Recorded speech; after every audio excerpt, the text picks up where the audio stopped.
Welcome to Scrollin, a podcast about the Elder Scrolls Online. I'm Ket, and this is episode number 12.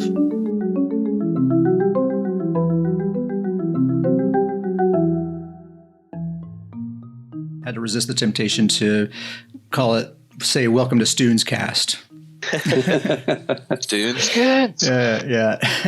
Hey, don't give it away yet, all right? We'll just save it. So, all right, let's just start with a round of introductions. I have with me here Davius Starjumper. How you doing, Davius? Great. Excited. Awesome. Cool. Icy, how are you, man? I'm pretty good. Looking forward to a round 2 podcast.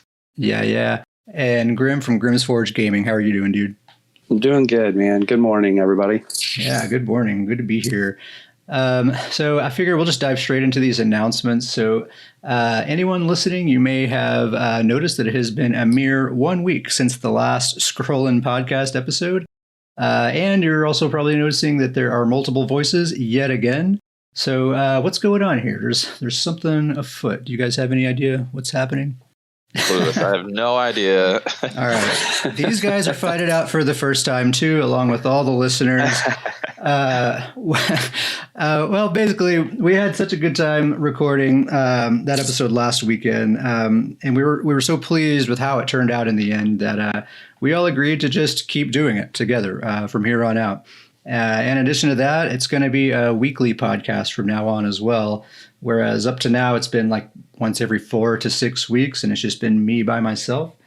So yeah, that's a brand new thing. It's a weekly podcast, and all 4 of us are going to be here every time, except, maybe someone will have some family thing or whatever. You might have to miss once in a while. That's exciting, right? Oh, yeah. Very exciting times. It's going to be fun. I'm going to go ahead and edit in like some cheering noises right there. Round of applause. Yeah, there's going to be a lot of editing going on here. We're going to really spice this thing up. I'm super excited. I've been wanting to kind of transition to this kind of format for quite a while. So far I've kind of thought of it as I'm just sort of delivering the news, and it's just been me. But just like podcasts that I listen to, I really like to hear a conversation, and I like to get to know multiple personalities, and I sort of enjoy the dynamic that exists between the different people. So I've been wanting to get that going here. And I think just now the planets are aligning. I kind of have found a group of people that I think have the right kind of vibe that I wanted to have here. So appreciate you guys being here and agreeing to do this and all of that.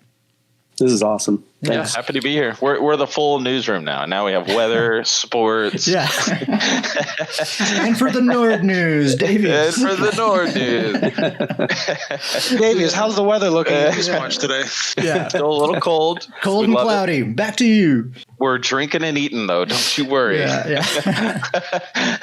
All right. So that's announcement number 1. Announcement number 2 is related. So we made a brand new guild in the game. Let's give the listeners a moment to see if they can guess the name. All right, time's up. The name is Stoon's Goods.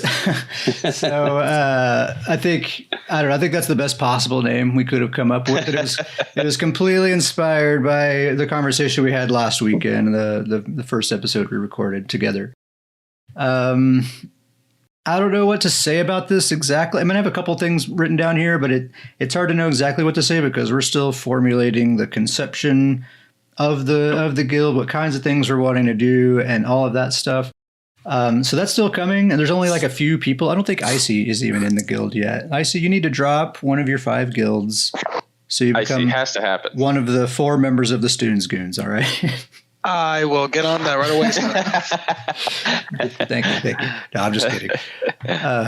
But so yeah, we're just now getting this thing going. This is like the first time. I haven't even tried recruiting people in game or anything yet. So we're just now kind of telling people about it. So we do have a mission statement. That much. I came up with a mission statement a few days ago, and I feel pretty good about it. So I'm just going to read that to you guys right now. Stoon's Goons is founded on the belief that everyone, no matter how OP, deserves to have their very own set of Stoons. That's why we are committed to providing a set of Stoons to every goon in our ranks. Stoon's Goons. Stoon's Goons. So that's kind of the That's a feature of the guild, I guess, for now. Everyone who joins, you're getting a set of students. As soon as the patch goes live and that set's available, you join. You let us know what weight, what weapons, whatever. We're going to get you a set of students. Now we may not be able to gold it out, but we'll at least get you purple. Yep. And that's what the Students Goons are all about. Spreading the word of Stune. I actually did look up who Stune is. It's an actual dude in the Nordic pantheon. What do you have to say about that, Davius? Just the stars aligning perfectly. That's all I can say to that. Just everything lining up perfectly. He apparently was the precursor. He apparently was the precursor to Stendar, who I think is kind of a big deal for Nords. But he basically invented the concept of taking prisoners of war rather than just killing everyone. So he's, he has kind of a touch of mercy, something like that. He's got some smarts, some mercy, Yeah. Nord could use a little bit of that. I just thought that was cool because we were just making all these Studes jokes because of the Arbor set, and then we look into it and it's like, oh, it's a Nord thing. Davies is gonna love this. Yes, it's fantastic. It's all good. I sense a character deletion and creation here in the near future. Possibly so. It works for any one of the characters. Every single one of them is a Nord. So yeah. You can just role play. They're all descendants of Stune. They're all descendants of Stune. As far as like the vibe of the guild, Davius, I think you came up with this idea of how to describe the guild, just the atmosphere and all of that. Do you want to give us your description? Yeah. So essentially, Stune is our Bill Brasky. This is the Bill Brasky of ESO guilds. Exactly. I love it. I think that encapsulates the spirit of the Students Goons so perfectly. If you don't know what we're talking about, it's an old SNL sketch. Gosh, how do you even describe it? It's like these middle-aged salesmen that have like they're meeting at a bar, and one of their like colleagues, mentors, has passed away. This dude named Bill Brasky, and these dudes are all just getting drunk, toasting to this guy, just telling stories, and all that sort of stuff. And it's a fun vibe, really funny sketch. That's basically going to be the vibe at the Students Goons. We're just all going to be like cracking Students jokes left and right forever and ever, basically. If you don't know what we're talking about, just right now, take a pause, go Google Bill Brasky, watch the skit. Now you understand. Yeah. Students Goons. If you watch that sketch and if you slightly chuckle, you're going to love the Goons. Get in here. Gonna love Students Goons. So I like that. We don't even know what we're going to do. We don't even know what the point of the guild is, but we know everyone's getting Students and Bill Brasky. All right, that much we do know. Wait a minute. I have to add in too. There's a good chance. I think we can have it set that we're going to have Goon Night, where everybody throws on their Students. Yep. And we roll into Cyrodiil or Imperial City. Everyone, get your 10-piece Students, and let's go get your Dizzy Swing. And we're going to go wreck some people. Dizzy swing on all 5 ability slots. Yep. Don't you dare slot Executioner or anything else. Send me a screenshot of your skill bars. No, you're out. Everybody check in. Screenshot the skill bars. You're good. It's looking an awful lot like a real build there. I don't know that we can have you along. Yeah. What do you have, a heal slotted? Get out of here. Yeah. That's not what we're about in Goon Night, all right? As funny as that'll be probably a surprisingly effective outing too, right? Well, it'll be like who are these guys? These guys are amazing. I'm gonna create a guy, and his name's gonna be. I'm probably gonna D-swing. That's his name. I'm probably gonna D-swing. Probably gonna D-swing. Nice. I like it. And yeah, probably so. That could be probably just about everyone's name this next batch. Right. So yeah, as far as guild events go, that was the one idea we had. We're gonna have Goon Night. I think other stuff will come. We'll take feedback, of course, as well. Any ideas that listeners have, you can send me an email in game at @CatSparrowHawk is my in-game name. If you want to request to be invited to the guild, that's where you can get a hold of me, or any suggestions or anything like that. Happy to hear about it. We'll probably be fairly PvP focused. But as with most guilds, we're all doing all kinds of stuff, questing, crafting, PvE, all that kind of stuff. So we'll be getting into it all. But it's really just going to be just kind of a chill group of people to hang out with. It's kind of really going to be the idea there. And along with that, I'm also opening up the Discord, which is how we're all talking right now. We're in here all the time. I just realized we're in the public channel, so hopefully no one jumps in here. If anyone wants to be on the podcast, feel free to jump in right now. Jump in. Welcome. Yeah, welcome on in. You're a new member, our 5th member now. My gosh, if you jump in the podcast randomly, you better start off with just a Stoons Goons battle cry. Jump in with a Stoons joke. Yeah. But yeah, so we're not like a partner or affiliate or anything like that with Discord, so we don't have the custom URL. It's just the random generated thing. So I'll just put that link in the description of this podcast and pretty much any video or anything like that I put up. So you'll be able to find the Discord and come hang out with us here. I'm at least always logged into the Discord server, and all of us are here a lot of the time. So if you just want to hang out, come along. You guys have any other announcements you want to toss out before we move along to the next section? Welcome. 3, 2. Just got to say, I'm super excited about Stoons Goons. Everybody, I recommend finding us, joining up. It's going to be a lot of fun. I hope you're ready for a lot of Stoons jokes. A lot of stuff. Especially this next batch. It's just going to be Stoons jokes all the way down. Right? All right. So we're still kind of going to be figuring out what the format of this podcast is going to be. This is still new really to all of us, even though I've been doing it for a while. This is brand new to me, doing it with other people and doing it on a weekly basis. So we're going to be experimenting with the format a little bit. It might change up a bit over the next couple of episodes, but we got a bit of a structure to go off of here. So I think what we're going to do is just start off by talking about what we've been up to in the game. We'll just kind of take turns and each use that as a starting point to get a conversation going. So Icy, do you want to kick us off? Tell us what you've been up to in ESO lately, man. So this week, I've been working with my Daedric Trickery set, which I love a lot. I'm pretty sure you're the only person I've ever seen that uses this set. Oh yeah, I wouldn't doubt it.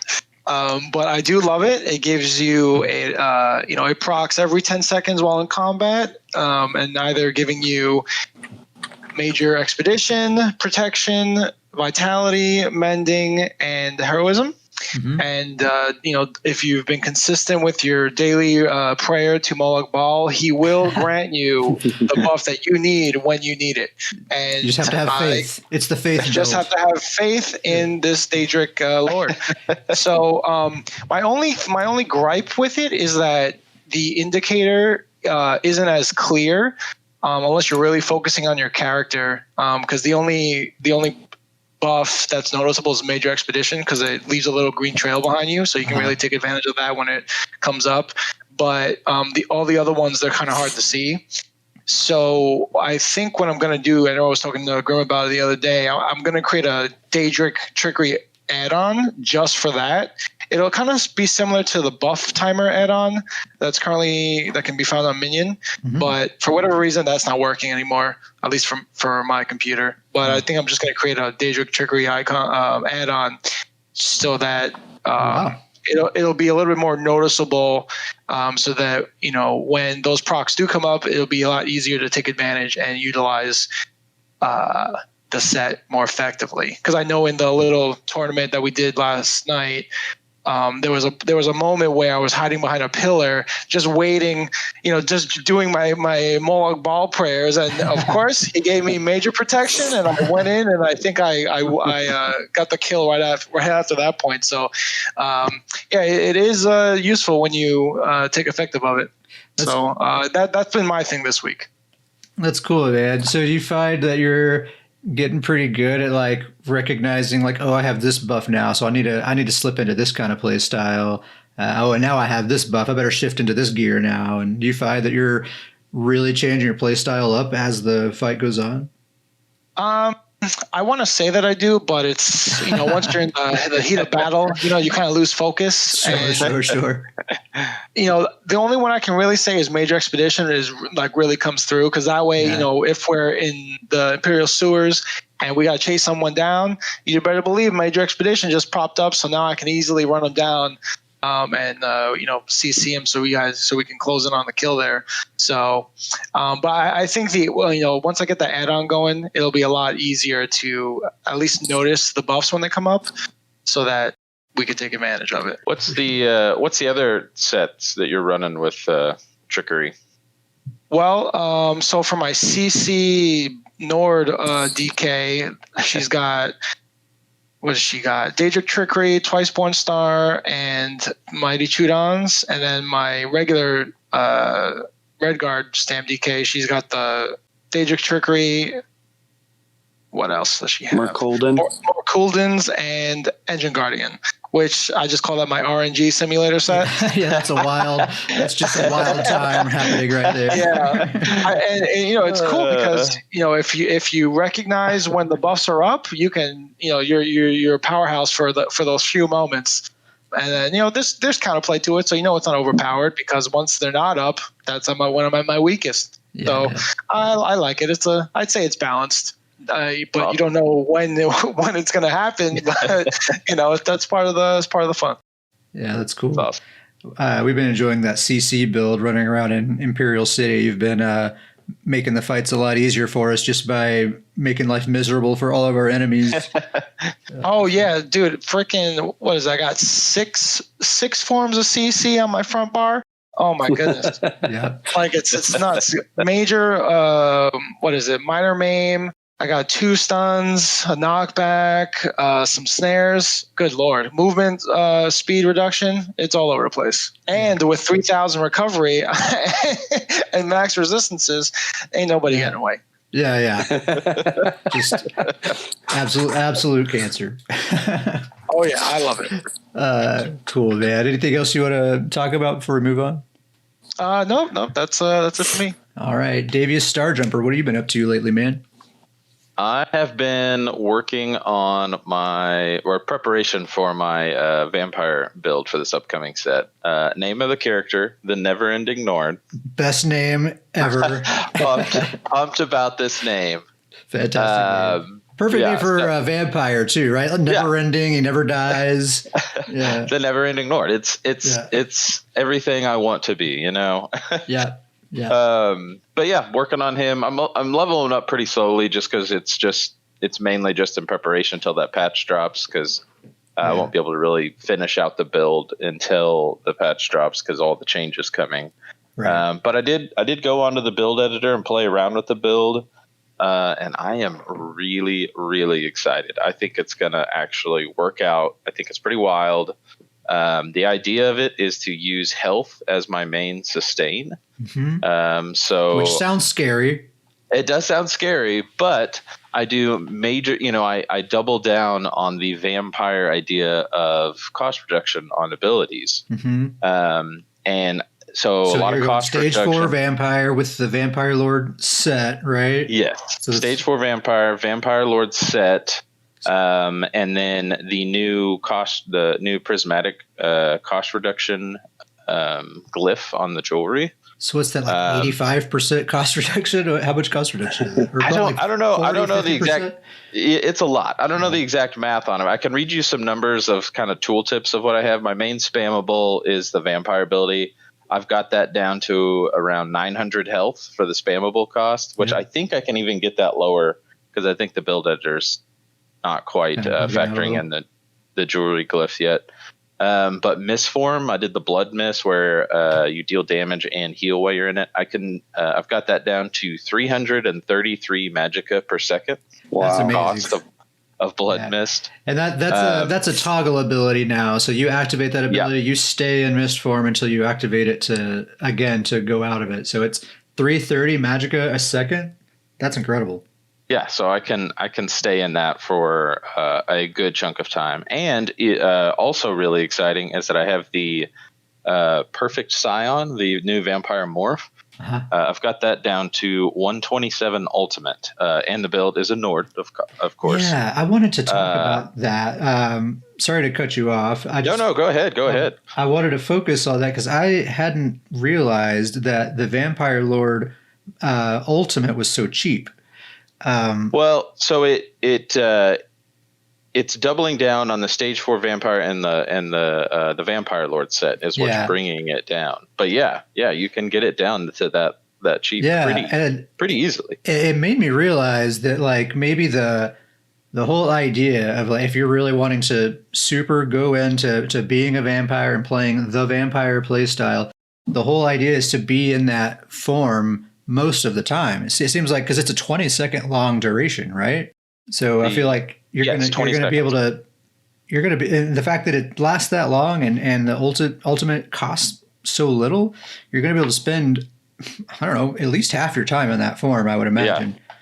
Well, and it works really well. That's one of my favorite parts with this build is that, almost all my abilities cost health. So I'm slowly melting my own health. I've got a lot of heals, the mist form, I do the heal. So I have ways to heal up, but I'm spending health to do my abilities. And while it's really low cost, 900 health for spammable, I've got the toggle on weapon damage for 700 health per second. But as soon as I pop into that ultimate Scion, it instantly fully heals me. So if I can kind of go through rotations slowly, kind of work my health down, keep heals up, and then once I get too low, kick on the ultimate and then just start it right back over again. Yeah. So you can use it defensively and offensively, basically. Exactly. Yeah. And then obviously when I'm in the form, I'm just going right back into going through things. I've been thinking of it as like comparing it obviously to the Goliath, the Necromancer ability where you transform into the Goliath. And that thing costs 250 ultimate. It also lasts 20 seconds, but it's a totally the fact that it costs so much more, I feel like makes it an entirely different thing. That's just something that, when you can pop that thing. Maybe if it's an emergency or something like that. It seems to be when most people use it. But otherwise, the fact that it costs so much ultimate, you're only going to be spending so much time in that form, so you're not really relying on that at all, just situationally. Whereas with this build you're talking about here, like you very well may be in that form more often than not. That might be just what you are most of the time is that form. That's really cool. Yeah, I'm really excited about. I'm gonna stick with Bloodspawn even through the patch just to kind of help. Being a Nord with their regular ultimate gain, I'm still gonna use Bloodspawn for the ultimate gain to kind of help get into that form a little bit quicker. But yeah, I'm super excited about the build. Once I kind of put it in the build editor, I kind of started seeing how it's gonna work out. And you're gonna use the ultimate morph that takes you to stage 5 vampirism, right? Yeah, I'm going to start with that one. I think both of them could be good, but I like the stage 5 is, you get all the buffs of stage 4, but you get no negative drawbacks. And so so you already when you're in the Scion form, you heal for 15% of all damage you deal. And then since you're stage 5, all your health recovery would come back. Yeah. And then you lose your, weakness to fire. So and your class abilities cost normal amount, or your non-vampire abilities cost a normal amount. Class abilities cost normal. It seems like the way to go. If you're going for this build where you're going to be in that form a lot of the time, it seems like that morph is for sure the way to go. I'm really excited about it. It's a Necromancer vampire, so I have a lot of the Necromancer free. What's the word I'm looking for? The tethers. The tethers. Thank you. I have a lot of the tethers. Edit that. It'll sound fine. I will say that perfectly when it happens. No, but we have I have a lot of the tether abilities, and really, I have the ultimate generating tether ability. That's probably the one I would use a lot just to kind of get more to that corpse, or the Scion. But it works out because all these tether abilities have passives that as soon as they're slotted, they do things. So every ability kind of just seemed to really feed off each other. The Necromancer has the health costing cleanse, which I was already planning on using that anyways because I'm spending health. But the passive ability of that cleanse is that when it's slotted, the cost of all your abilities is reduced by 3%. So it just kind of really seemed like a good match. So I'm really, really excited to get this character leveled up and when the patch launches, kind of really set it up and see how it works out. Very cool. I'm pumped to see it in action. Seems like Necromancer is a really great choice for Vampire because they have multiple free abilities. They have that cleanse that costs health. So it seems like as a class, they're not getting impacted nearly as much by all that cost increase you get from being a vampire. So it'd be a very good choice. Cool, man. Anything else you want to talk about, or should we move on? I think that's everything. That's mainly what I've been focusing on this week. Just that and our regular. We if anybody doesn't already know, we do hang out in Imperial City a lot. So if you guys are ever down there, try to find us. Yep, we're down there. Try to find us. Try to fight us or join us. Whatever. Try to fight us or join us. All right, man. Well, yeah, good stuff. Good stuff. I'm looking forward to seeing that in action here in a few weeks. Let's move on. Grim from Grim's Forge Gaming. How you doing, dude? Good, man. How are you? Doing well. What have you been up to here lately? Just got a Stamina Templar build done and for a friend, and we got that video out, and then I switched Spartan back to Magplar. And that's where he's home at. Yeah, I like that build a lot. And then would you say that's your main, or? Yeah, at one time he was, but I find myself jumping around on a bunch of different things now. Yeah. It's kind of hard to pick just one. Yeah. The new flavor of the month, right? Yeah. You can feel that. And so he's back to Magicka, and I kind of feel at home on him. And then I just hosted a dueling tournament at my house in game, and we. Oh, that's right. Icy, you didn't mention it. Icy won that tournament, right? He did. Yeah, Icy won. Actually, he's 2-time returning champion now. Oh, man. So yeah, he's hitting us with the humility. I mean, that's usually the best way to play it. I'm like, okay, thank you. Yeah, that was a magic game. We go, Icy, what have you been up to here lately? Oh, well, I won a dueling tournament 2 in a row. No big deal. 100K gold. I would never say that. All right, back to Grim. All right, you hosted the dueling tournament? Yeah, I do the dueling tournament. It's for Great Glory. It's one of the guilds that I'm in, and I kind of head up the PvP training at area for that, and kind of a mentorship. And so we do beginner dueling tournaments to intermediate and then advanced, and we have different levels to it. So like if you were to look at Legend, the Guild Legend, and see what their rules are for dueling, pretty extensive, a lot of rules, 2 pages. And one of those rules right now is Stamina Necromancer not allowed. Seriously. Yeah. And they don't allow, anywhere from 2 to 4 class abilities per class, because they've kind of been listed as overpowered. And, there's a lot of things. And I think that's definitely for like the end game, but for newer PvPers that are just learning how to put rotations together and just learning, their very first experience in a dueling tournament, I'd like it to be a little bit more lax on the rules. Yeah. And so that's what we do. We actually do it inside my home. I have an arena built outside, but we do it inside my home where the pillars are, and we even allow for line of sight. Okay. And so I think as a new player, it's probably important to establish the importance of being able to line of sight to help themselves. And they don't abuse it because they're newer players. They're just trying to figure out how to use it. And we've all run into the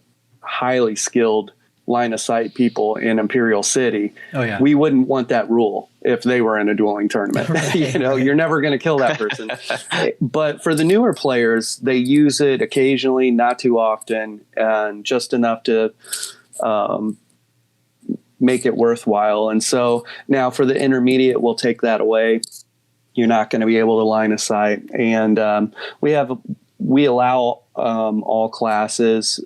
They do have to submit their armor sets to me within 24 hours before the tournament, and they have to submit their first and second bar of abilities. And nobody knows what anyone else is coming as, so you kind of need to plan accordingly, what might I run into, and I need to be ready for it all. And we don't allow people to swap those abilities. They'll be disqualified if I see them using an ability that wasn't submitted. We don't allow poisons either, weapon poisons. Interesting. Yeah, only because the newer players, like advanced players, newer players are having a hard time with their sustain. Yeah, if you get some resource draining poisons in there. Resource draining poisons would wreck their day. And so we don't want that. And also if you put hindrance poisons or the poisons that cause the root or snare, now all of a sudden they don't know why they can't move anywhere. Yeah. And so I want it to be a player versus player experience for them, not a player versus poison experience. And so now we allow sets that have poison procs or poison abilities. We just don't allow the weapon poisons. Yeah, the actual like poison alchemy item. Exactly. And so we had to explain that to everybody. And so I've just been training a lot of new people. We've probably over the last 2 weeks, I brought 12 new people into the guild, and they're all PvPers, newer PvPers, and we've just been working through each one of them and their builds and rotations and their level of understanding. That's awesome to have just people like you out there, just making sure people are somewhat prepared when they venture out into PvP, so they don't have a bad experience right out of the gate and just go uninstall the game or whatever. Yeah, that's happening a lot right now in BGs, which should be a topic that we'll touch base on later. Yes, totally. I just wanted to go back to that line of sight thing you were talking about, because, that's actually the main reason I would say that I personally don't like dueling. Outside of if I'm in Imperial City or something, I get a 1v1 going, that's fun. But just like in the overworld, just like inviting someone else to duel isn't a lot of fun for me, because at a high level, when you're an experienced player playing against other experienced players who are really into dueling, like that's the main thing that they do. The combat gets distilled. We've talked about this before. The combat gets distilled down into the meta super, super quickly with advanced players. And basically, if you're not coming to the fight with a dueling meta build, you stand no chance whatsoever. And if you have some kind of for fun build that does a lot of roll dodging and kiting and line of sighting, that's kind of my preferred play style. It has no place in dueling. And in fact, you can't even do it. If you try to play that way, you'll end up accidentally forfeiting the duel. Mm-hmm. I like incorporating line of sight into the duels, not for the advanced guys that would, like the Imperial City guy that we run into and we chase him for like 2 minutes around a post, and we're just like, hell with that guy. And we, let's go to the next district, because like, who wants to chase that guy for 5 minutes or 10 minutes? And totally. I've been that person I've been actually both of those people many times. right. But in a dueling tournament, when it's a 1v1, and I only have 3 judging criteria. One of them, these are actually mixed martial arts or combat sports judging criteria. And it's damage inflicted, ring generalship, and aggression.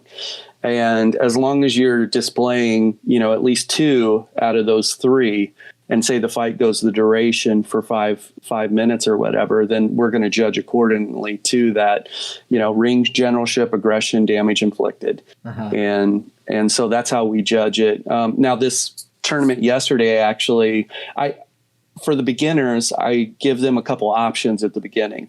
And one of the options I asked them, I said, do you want to use our judging criteria, or do you want to fight to the death? And of course, some of the people are like, to the death, And so, but they need to understand what they're accepting in that moment. And what they're potentially accepting is that some fights will go long, and we might run into a real life time crunch where people are like, I need to take the dogs for a walk. I need to feed the kids. I need to do anything other than watch these 2 people try and kill each other. Like we're going on 20 minutes now. And so they need to understand that. And then we give them the option on using an ult dump strategically. So we before the bout begins, a bout or a fight with somebody consists of 3 fights, best 2 out of 3. And even if you win the first 2, we will still do the third fight just for experience sake. Even though you cannot, they clearly won. They won 2 out of the 3. We're going to do the third one anyways, just so that way you guys get an extra round in and more experience. And so, because that's what it's about. But we give it to them and say, do you guys want to do an ult dump at the beginning and then no ult dumps through the course of the 3 fights, so you could strategically use your ultimate in, say, round 2 or round 3, line up your burst? Or do we want to do an ultimate dump before each fight out of those 3? And so you're starting with 0 ultimate at the beginning, or not 0, but lower ultimate, because you'll generate ultimate just doing an ultimate. So, right.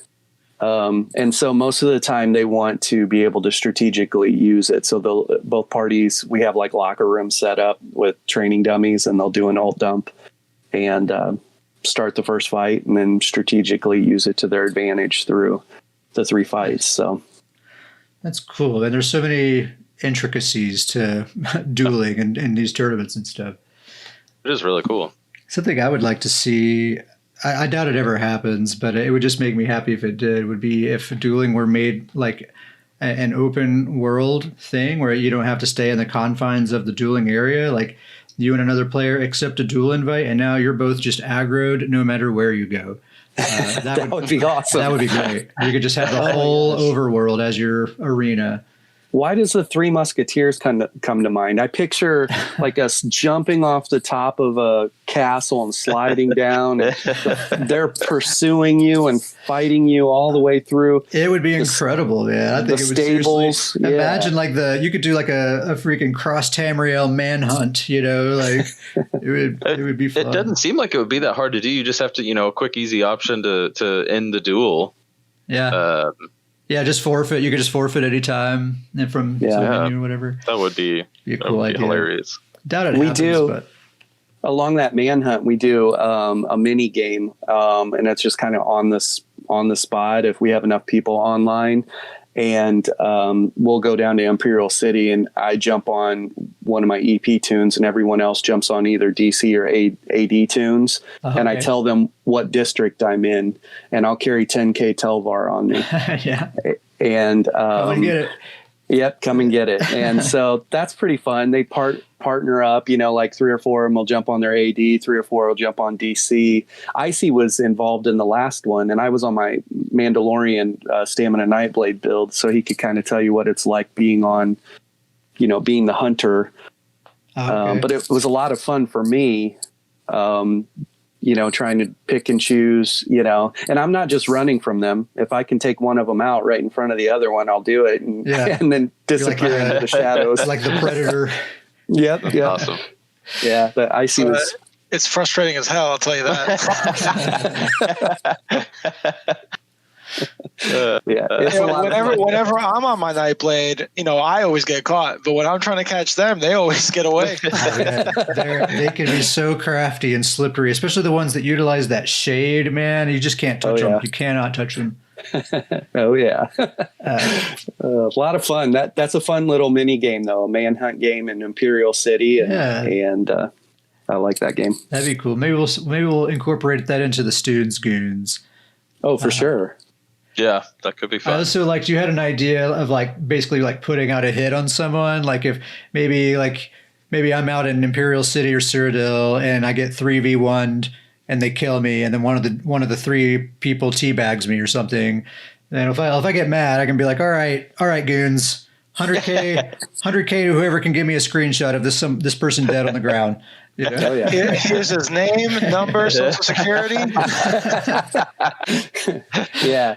And so there's even another level to that too, because I had been thinking about that. So you could have a guild writ, an assassination writ for a particular player who's causing problems. And then you could also have in-game people that are clients, and they're offering, hey, I'm going to pay the guild 100K gold or 50K or whatever it is, but I want to see this person dead. They've killed me like 50 times while I'm trying to quest. It would be like our own dark brotherhood, basically. Yes, absolutely. People can just take out contracts. Yeah, okay. Absolutely. It'll be so fun, and so we just have a list, and they might qualify for both. They're a guild writ and they're a client writ. And so it might be a 200K, target. That's hilarious. I love that idea.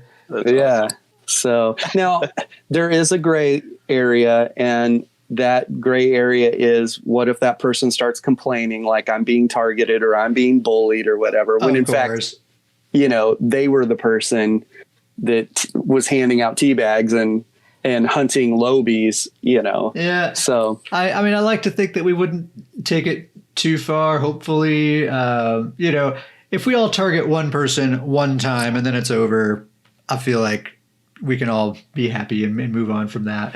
Right. Yeah. But I think that would be a really cool aspect that I haven't seen anybody pull off just yet. So, yeah. All right, Grim, anything else you want to talk about, man? That's it. Later, just talking about current state of PvP and Battlegrounds. Yeah. We got that coming up here in a little bit. All right. Well, I'll talk about what I've been up to. So as you guys know, I've been spending a whole lot of time with my Magicka Dragon Knight, just piecing that build together. I've been playing it kind of in an incomplete state for a few weeks now, just because I've been enjoying it so much. I just want to play it, even though it's incomplete. Finally got it all done. All the pieces are transmuted. Everything's gold. I got tri-stats on all the body pieces. It's totally done. I made the build video. It's on YouTube. And it's just awesome, man. I'm starting to, work on other builds now, but I'm already like really wanting to go back to that Mag DK. It's so much fun, and it's just absolutely a devastating build. It just annihilates everyone in my path, and I'm finding that it has spoiled me. Like spending the last few weeks playing on that build, having so much damage and so much AoE damage, and now like the last few days I've been playing on my Stamplar. And I'll try to do the same kinds of things I did on my Mag DK, just dive into a group of 10 people and see how many people I can take out at once. And it just doesn't work that way, the way it does with my Mag DK. So I'm having to like relearn how to play as not that build. But totally awesome build. If you're looking for a Magicka Dragon Knight build that is very AoE focused, very glass cannon, super, super high damage, a lot of fun, just check out my YouTube channel, Cat Sparrowhawk. You'll find that there. Then now I'm moving back to my Stamplar, which is my main, my PvP main. Her name is Old Betsy. She's my very favorite. And I'm toying around with some ideas on how to change this character up going into the next patch. I think I have the build mostly figured out, but I'm very undecided on the monster set. So I'll just give you guys a kind of a preview of the setup I'm looking at right now. It's extremely basic, but it's really good, I think, especially on a Stamplar. So it's Bone Pirate, which I actually already was using, so I'm still using Bone Pirate, and I'm using Hulking Draugr, and right now I'm using Slime Craw, and that's the part I'm really undecided about is the monster set. Slime Craw is good. I was using Troll King. Even though it's getting nerfed, I still think it's a good option, so I'm still thinking about keeping that around. But I think what I really, really want is that Grundwolf monster set, and that's the one where you deal critical damage and it restores, well, right now it restores 1,000 of your primary resource and 500 of your off resource. And that can happen, I think, every 5 seconds. It's getting nerfed this next patch, but I still think it's going to be very good. And I think that's what I'm going to do on Betsy. The Slime Craw is nice. The damage is good, but it has zero effect on my ability to heal. And since I'm getting rid of Troll King, I'm losing a layer of protection. So I think if I put Grundwolf on there, that'll give me enough sustain where I can trade some of my actual recovery stat for damage. So I'm still getting more damage, almost the same amount I would get with Slime Craw, but it's also helping my healing out as well, so I'm not taking such a hit on the defensive end of things. I feel like that you're going, you're kind of still deciding the monster sets. I feel like it's just a countdown. The monster sets are just placeholders until you get your hands on the Ring of the Wild Hunt. Absolutely. That's all these monster sets are. As soon as you get a hold of that ring, no more monster set issue, no more deciding which one. That ring's going on. Yeah. For the Stamplar, the build being perfect. You are 100% correct, and I won't even have to think about the build at that point. Because it's just obvious what it'll be. But it'll be the Ring and Stoons, right? And we will only ever refer to it as the Ring. The Ring. One ring to rule them all. Yeah. My assumption is that it's probably going to be a lot of effort to get a hold of that ring. And so I'm putting together a non-mythic build. And even, for other people, because I'll make a video for this build. And something that I like all my videos to be builds that are fairly easy to put together. I don't want to just have a build made of all this really difficult to get stuff and be like, yeah, look how good it is. But then whoever's watching is like, yeah, but I'm not going to be able to get a hold of that stuff. So that's not for me. I try to use stuff that's pretty easy to get a hold of. I think that's actually huge too for your builds, because they're all obviously very effective. I've seen them in action. But I think that's actually really cool too, because, years ago, when I used to look up, try to find builds and things like that, I would go online, and when I was a new player trying to find a build, I'd go on and I'd find this build that sounded, oh, this sounds great. This sounds really cool. And then I'd scroll through it, and it was, all of these pieces that just at the time just seemed completely unobtainable. And it just really kind of demoralized me. I was like, well, I don't even think and then I just end up trying for a little bit, and then I just end up giving up on trying to go over that build. So I think that's actually really, really cool. And we all have like each other and guildmates and stuff that we're close to. We can always ask someone, we can try to get a trial run together or an arena run together. And we're kind of fortunate in that regard now. But, I know myself for the longest time, I just kind of played this as a solo experience, and I didn't really have people that I could just round up and go do that kind of stuff. And I know a lot of people are that way. I like to focus on builds that are just kind of somewhat easy to put together for that reason. But I am definitely going to do a mythic version of this build once I get that ring. It's going to be this exact same setup. It'll be Bone Pirate, Hulking Jogger, One Piece Molag Kenna, and the ring. That'll be that build for sure. But until then, I got some thinking to do. I'm thinking Grundwolf is going to be and good luck trying to see the character as the flash goes by. Yeah. On that live stream yesterday, they showed off that ring. They put it on a character and just ran around a little bit. It's fast. I mean, it looked like the person was sprinting around, but they were not, holding the sprint button at all. And a point that I saw someone bring up on a forum is that I'm pretty sure this ring is going to allow you to run at the speed cap while in stealth. Because you're going to get more than this. You're going to get more speed than sprint gives you without having to sprint. So that's pretty interesting. Yeah. Blades are gonna love that. Yeah, absolutely. Absolutely. Going back to your Stamplar build, did you know, I just did a Stamplar video. It was like a tanky Stamplar, but are you having issues? You said that you were running Troll King to help with like the incoming healing. And I made a comment on my video that I think without dual wield and blood craze and that extra heal coming in over time, I felt like Stamplar was short on heals also. You've got your vigor, and then you've got your ritual, cleansing ritual that has a little bitty hot on it.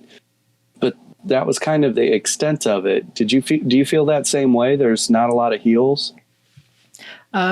Well, I have the ritual, and I have vigor, and I use rally. I think between those three, it's pretty good as long as I remember to always cleanse first. I think that's the important thing for me, so that any healing that I do after that isn't having to fight anything. Right. So that's the main thing for me. But I was running around Imperial City a lot yesterday without Troll King, and as long as I wasn't super outnumbered, I felt like survivability was okay. Repentance is great, but it's not always an option. Like you got to have dead things for it. So yeah, totally. I kind of felt left out there from time to time where I was just relying on my rally or relying on my vigor to keep me up through a lot of burst. So yeah, I was trying to move away from Troll King. I feel like it is a bit of a crutch that I rely on. I'm thinking that Grunt Wolf will give me good enough sustain that my survivability will come from just being able to continue using my abilities and dodging and running and all that kind of stuff. That's kind of what I'm trading there. And I know Bone Pirate and Hulking Draugr seems like a pretty plain Jane vanilla setup, but I really think it is very, very good on a Stamina Templar, especially because I'm basically doing the build video right now. But they're unique amongst other stamina specs. They have hardly any reliance on magicka whatsoever. So I think a lot of people dismiss Hulking Draugr because they're looking at the total amount of stat points that it gives you. And they're thinking, well, by the time I invest into the amount of magicka and health and everything that I need, it's really not all that much. So they start comparing it to Shacklebreaker, and that seems a lot more attractive. Which I agree most of the time. If you're comparing those two, go with Shacklebreaker. But for Stamplar, you don't need that magicka. All you have is cleanse, nothing else. So piling that stamina as high as you can get it gives you nothing but benefits. So I think Hulking Draugr for a Stamplar is actually very, very good. So I'm excited. I'm excited about this build. It's going to be fun. Other than that, I've just been hanging around in Imperial City with you guys quite a bit. That's basically my new home because Battlegrounds has no grouping right now. We're going to talk about that here in a little bit. Grim has some stuff he wants to say about it. We've been doing a little bit of PvE as well. Just we each have things we're trying to farm to get builds together. So we've just been trying to kind of help each other out with that. I've been making a ton of gold, selling Hacky Joes and key fragments. That's the best part about Imperial City, man. I've become very wealthy in a short amount of time just collecting those things and selling them. And there's just been a lot of really amazing fights down there. It's been cool. Yeah, that's about all I've been up to. It's enough, right? That's enough. It's a mouthful. So next up, we have some news/patch notes stuff. I figure this will be the section where we talk about all of that. We'll start with just what's going on the live server or just out in the world relating to ESO. Number one, the Greymore release has been pushed back to May 26th on PC. I'm sorry to not catch the console release, but it's probably 2 weeks after that. Or something like that. About what it is. May 26 for PC. And then they gave a preview for this new Antiquities system. There was a live stream yesterday on Bethesda's official Twitch channel. The video is still up if you want to check that out. It's pretty cool, actually. They just kind of showed a bit more details about how this Antiquities system actually works, like what the abilities do, how you find the things, and all that sort of stuff. It's pretty cool. They demonstrated basically the whole beginning to end thing and answered some questions that people had about it. I think it's pretty interesting. If this is something that interests you at all, I think it's worth going and watching that video because they do answer a lot of questions that I had. The biggest takeaway that I had from this thing is from the excavation skill line. This is one of the new skill lines that goes along with Antiquities. One of the abilities that you get there is Keen Eye for treasure chests. So, like in the crafting skill lines, like for clothing, you can get Keen Eye, and then from then on, all the ancestor silk that you see out in the world is glowing from far away, and you can spot it and go see it, go get it. Well, now you're going to get that for treasure chests, and they said it's going to work in dungeons too. So that's freaking huge, I think. I mean, think of all the Nightblades that just go chest farming in City of Ash or whatever. It's going to make their life so much easier. That's an awesome ability. I was going to jump in there. June 9th is the console release date. June 9th. Thank you. With the quick Google. That's right. But going back to this treasure chest, I think this is awesome. I mean, I think we can all just think about how many treasure chests we've missed through our hundreds of dungeon runs that we've done. Just Yeah, and in some dungeons they like blend into the environment, so you don't even notice them. So solve them. Or they're like up around a tree, and you never really go in that area. And so I think this is awesome. I think it's really exciting. It's a really clever way for them to ensure that a lot of people are going to want to get this skill line. You know, even if people are like, I don't care about antiquities, they're going to want to get that passive at least. Yeah. I wonder why there's like a disconnect between that new passive that they're going to introduce when, we already have a system in the Imperial City where the chests are highlighted purple. So you could see them from miles away. Yeah, I wonder if those chests will be affected, or if they'll just have the purple and nothing else, or if they'll glow yellow as well, yellow and purple. It'll be blinding. Yeah. Or what if they actually removed that highlighted feature in Imperial City, so now you have to rely on this new passive from the tree to see them? Why do they glow purple? Does that to indicate that you'll be safe while picking that lock? Is that what that means? No, you're not. Oh, you're not? Okay. Yeah. No, yeah. That's when a lot of gankers wait. They'll wait until you're... Why do they glow? I don't know. That's a good question. That's interesting. Anyway, definitely going to be getting that keen eye for the treasure chests for sure. Going to be awesome. Once again, I'll say it again. I said it a lot last week. I'm really excited for antiquities. I think that it just, the more and more I learn about it, the more and more it just gets a little bit bigger, a little bit more useful. I think it's going to be a pretty big addition to the game. Yeah, and after watching that live stream, it kind of became clear to me that it's going to be a pretty low stress activity. It's actually going to be pretty easy, I think. Like if you fully max out the skill lines, have everything, every tool that they make available, it seems like it's actually going to be pretty easy. Even like the most mythic, like the most rare, most complicated puzzles seem like they're fairly easy to solve. And even if you fail, you get to keep trying like over and over and over again. So it doesn't like go away or anything like that. The biggest, go ahead. Oh, go ahead. Well, I was going to say the biggest question I have is, so basically the way you start these treasure hunts is you get something called a lead, and it's basically like a special type of quest. It goes into your quest journal rather than an item in your inventory. And I think they said it's on a 30-day timer. So once you get that special quest, it expires after 30 days. And that's how much time you have to get it. So you can't just hoard them up. And then I think they said the leads, the type of leads that you find, like say you want a lead to get the Thracian Stranglers. Well, the specific leads for that specific items are found in specific places or doing like certain types of activities. So like figuring out where to look to get the kind of lead you're looking for, I think is going to be a thing. So that's interesting. They also said no two are alike. So you can't just look up like how to solve the puzzle for the Thracian Stranglers lead. Every time you find it, it's totally randomized. It might send you to a totally different part of the map. So it's no one's going to be able to copy each other. There'll be like strategies and stuff that people can share, but you're going to have to solve the puzzle on your own every time, it seems like. There went my entire content for this year. That was one of the questions. I need to go watch that live stream of Antiquities, but that was one of my questions.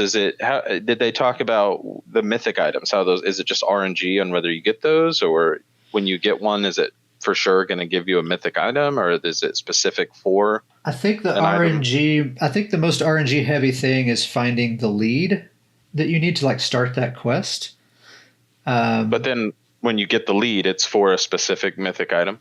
I think so. I might have to watch it again, but yeah, I think it will. It's for a specific item, and you're like basically guaranteed to get it unless you like let the lead expire. Exciting. I mean, you're not. You have to do some stuff. You have to like figure out how to get it, but you might take you several tries depending on how hard it is. But you get to keep trying over and over. Sure, I just like the idea of if you can just kind of go through your list, they expire, but you can say, all right, I definitely want to do these. I'm not really worried about these. If these expire, if I don't get around to them, that's fine. Yeah. I just like the ability to kind of be able to prioritize them. Yeah. And what's interesting too is these leads are not tradable, right? It's a quest. So you can't give them to other players. It's just your own thing. And I think most of the actual mythic items are going to be bound. So it's just kind of an interesting thing there. I'm account bound, right? Not character bound. Yeah, I think so. Yeah, surely. I think that's all I had to say before moving on to PTS stuff. Do you guys have anything you want to add before we do? On PTS, I have a handful of notes that I wrote down here, and feel free to chime in with anything you guys have as well. So in the Crown Store, I thought this was pretty interesting. So already right now, you can purchase vampire and werewolf skill lines just straight out. You can just buy them. They're changing it to work more like other skill lines. So now you actually have to have already leveled up a werewolf or vampire to max before they'll let you purchase the skill line straight out from the Crown Store. I thought that was surprising. Seems they already have their foot in the door to just straight out sell them, and now they're like imposing this limitation. Like obviously there's going to be a lot of people willing to pay for these things this next patch. And they're like saying they're limiting how much sales they can get off this thing. I thought that was really interesting and very surprising. Yeah, why would they make that call? I actually am excited about it. It's I look at it as I'm really excited to see that ZOS is, this to me screams that they do hold quality in a high regard, and that this could just be a huge cash cow for them. And they're not looking at it as a cash cow. They're actually, making it more, because by doing this, what they're really creating is a much more culture and environment of players sharing, vampire and werewolf bites, and players are going to have to interact more. And that's going to have to be the major way that this happens. And it's going to create a lot of interaction. People are going to be looking for vampire bites or werewolf bites. I think it's really cool. I think that anytime that a company looks like that they have a cash cow and they're going to say, no, we think this would be more fun, I think that's exactly what you want to see. Oh yeah, I think it's a good thing. It took me by surprise, just since like I said, they already had their foot in the door, so they could have just, let that be. Yeah. But it's neat that they seem to just want to be consistent with the other skill lines and all that stuff. I definitely think it's a good thing for sure. Another thing, and this was in the patch notes last time too, but I don't think we brought it up. There are now alliance change tokens. And I'm pretty excited about this, but I think players are pretty mixed on this, and I want to know what you guys have to say about it. How do you feel about alliance lock in Cyrodiil? Why don't we start with Grim? Oh, yep. Oh, I see. Go right ahead, dude. I was just going to get started with someone. Oh, okay. Yeah. Well, I was because I love the whole idea, but I was just going to ask, so I guess why do people feel mixed? What's their concern about that? Well, yeah, there's two different kinds of players in Cyrodiil, right? There's players who really care about the campaign. They really want their side to win, and that's what it's all about for them. And there are other players like me who I'm just looking for PvP. I just want to go out and get into fights with other players. I'm not even aware of who's winning most of the time, and so I think depending on what kind of player you are determines what side of this conversation you're on. If you really care about the campaign and that's what it's all about, then Alliance Lock is a good thing because there's not as much spying and cheating and that sort of thing.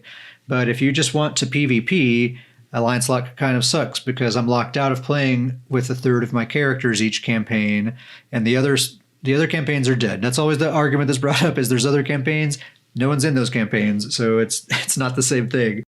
And then sometimes you'll log on and say like DC is super dominant, and everywhere you go, it's just DC everywhere you go. And so like if I'm locked to my DC characters, I can't find any fights because it's just my own people everywhere.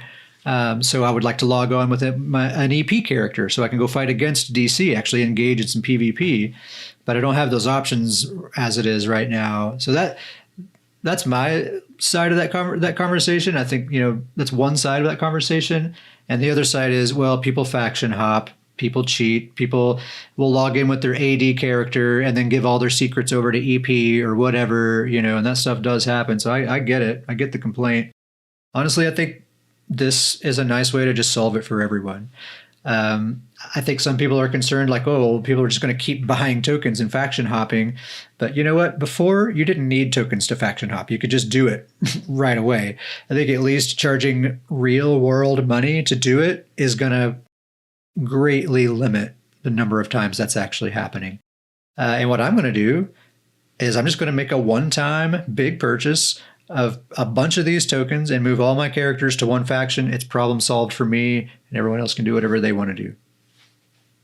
Maybe that's the answer to why they could make the move on the vampire and werewolf skill lines and not try and use it for monetary gain, because they know that the alliance change tokens are going to more than carry. Going to compensate. Yeah.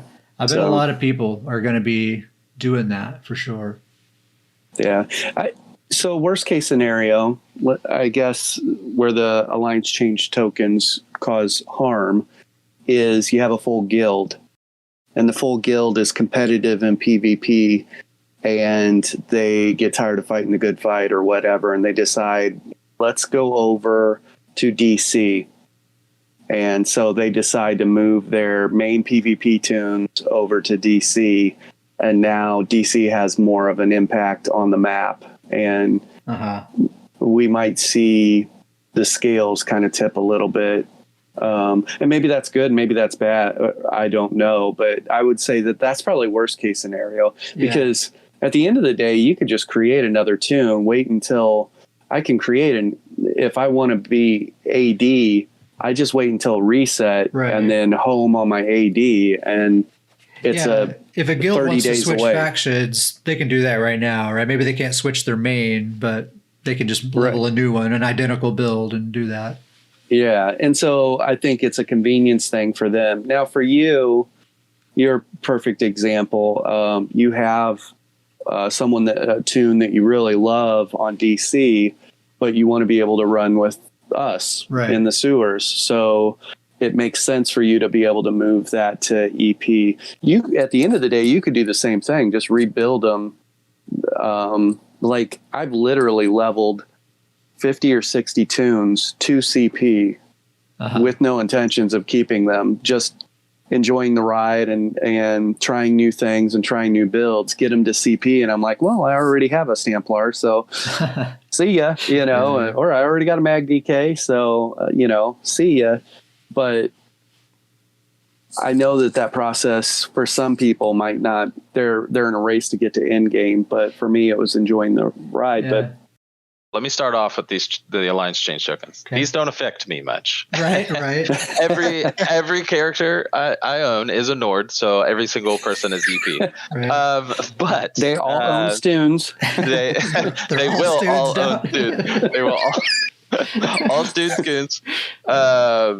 But I actually think this is, to a lot of the points that people have made, I think this is overall a great change. I think, and Grim had talked a little bit about this, but, with the spying and things like that, I know that's the one big fear is that people can spy.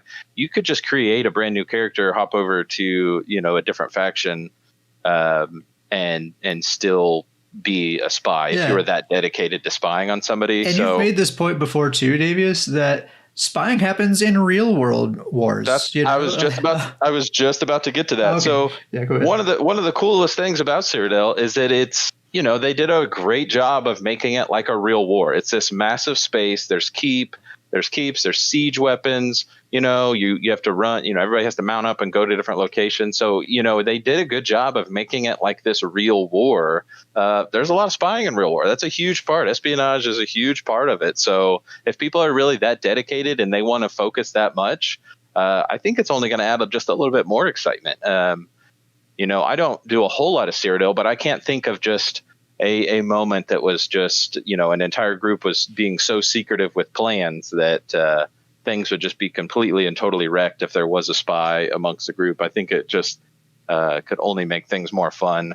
I think that, and I think we'll talk a little bit about this later, but I think this is huge in the right direction of right now with BGs being solo queue. I think that this is nice to have more players be able to play with friends with their different characters. Yes. This kind of opens up an avenue for that. So I think that's huge right now. Yeah, totally. I really hope that grouping comes back for BGs. We keep alluding to it. It's a topic we're going to get to. Just hang in there.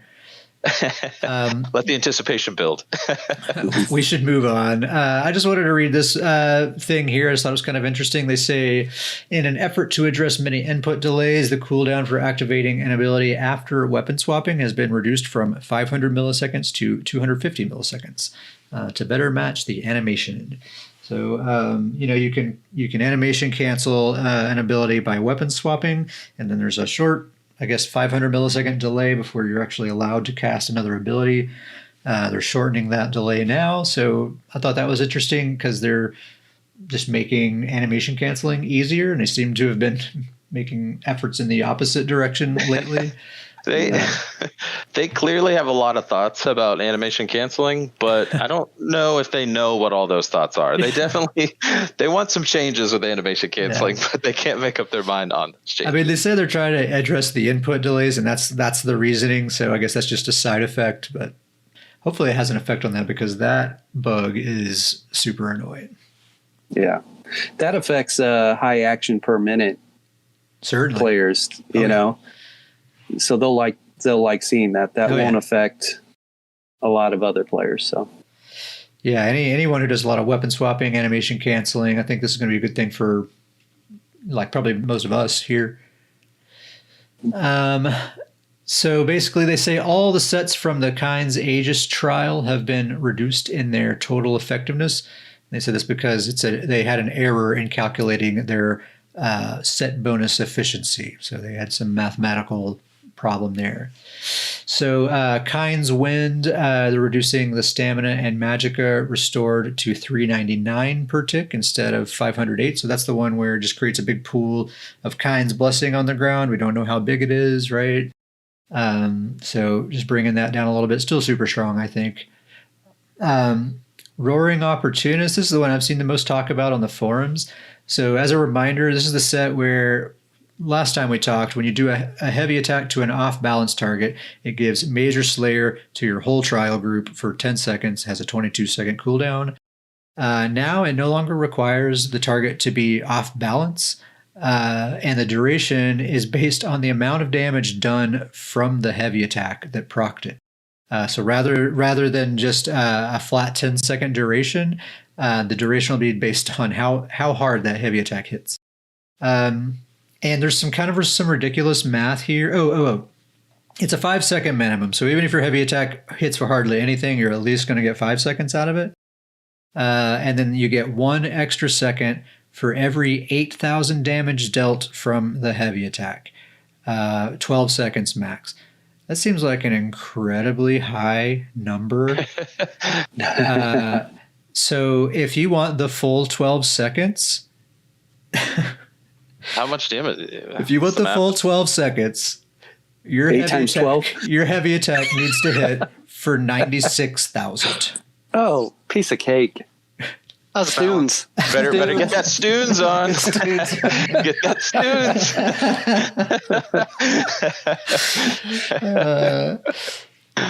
96,000 heavy attack. They say these changes were done to help reinforce this set as a damage dealing set. And to help ensure builds who specialize into heavy attacks are aptly rewarded compared to those who do not. So they want this to be a heavy attack set. If somebody is hitting for 96k heavy attacks, I'm going to watch out for that person. Yeah, I'm trying to think. I mean, I've never tried making a heavy attack build, so maybe that's achievable. I really don't know. I know a Dragon Knight has an ability that a 40% increase to their heavy attacks. Just seems like an outrageously high number. Seems like a lot. Yeah.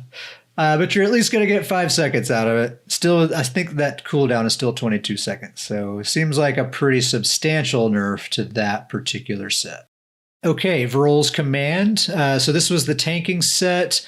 This is the one where you do a heavy attack and you give a major Aegis to yourself and 5 nearby allies for 10 seconds. And that can happen every 28 seconds. The cooldown is now going to be 36 seconds. So that's the only change really being made there. Longer cooldown. Kind of lame because people seemed kind of meh on this set already.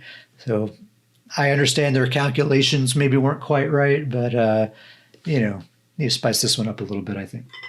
Yandir's Might. This is the one that we were really excited about last time. As a reminder, this is the one where you deal crit damage and you build up these stacks of stamina recovery, and then you do a heavy attack and you trade that stamina recovery for weapon damage based on how many stacks you had. So the more stacks, more damage. So now you're going to get 69 stamina recovery per stack instead of 100. So that's a total of 345 instead of 500 stamina recovery when you have all the stacks. And the weapon damage per stack is now 111 instead of 158. So that'll be a total of 555 weapon damage instead of 790. So you're looking at 345 stamina recovery versus 555 weapon damage is what the set is offering you now. Still think it's really good. 345 is a lot of recovery. Like if you just think a 5-piece set that just gives that to you at all times, you would be pretty stoked about that, I think. And as well as 555 weapon damage, pretty good too. I mean, everyone is using New Moon Acolyte right now, and that's what, 450? So still solid. Not as, I mean, we were like salivating over this thing last time. Now it's just more like, oh yeah, cool, good set. Yeah, I'm still excited about the set. I think it can still be a really good set, but it's not like this. Everybody's probably going to have a set of this. Yeah, still a super cool idea for a set. Yeah. Okay, guys, try not to get too upset. They nerfed Stoon's favor. This is outrageous. Outrageous. You leave our Stoons alone. Yeah. This is clearly a sign. Zos is listening to the podcast. They've heard about Stoonscoons. They're terrified, and they make immediate changes. It's just outrageous. They don't want to see the Stoon squad. We haven't even had a Goon night yet, and they're already nerfing. I mean, just outrageous. Yeah, I think we're like obligated to be outraged anytime they touch this set, right? How dare they? All right, they're reducing the penetration. So this is the one that you get before. You got 13,355 penetration against off-balance enemies. Outrageous. Now you're going to get 11,130. So like 2,000 less. And they said the reason is to better account for its AoE effectiveness. So still a ton of penetration. Still going to be the meta. Don't worry if you're listening out there, Stoonscoons. We're still operating. We're still together. We're still doing it. We're still pumping out sets of Stoons to every goon that comes through the door. So far, that has been 0, but we're gonna get them. It's only gonna go up from here. Yeah, I'm gonna have to start doing my writs and keep my mats piled up so I can keep crafting these things. What if I just stop doing PvP entirely and I just full time? I'm just crafting Stoons for everyone. That's just what it becomes. Yeah, we'll never see you again. You have a list of 40 people. Sorry, guys. I got to get these Stoons out there. The people need it. Yep. They're not OP enough. I can't remember if we mentioned this last time or not. Battle Spirit is now going to decrease your healing taken by 60% rather than 50%. So you're going to have a little bit harder time healing up in PvP. Goes along with a lot of the other changes that have been made recently. And then this one I actually want to talk about for just a minute here.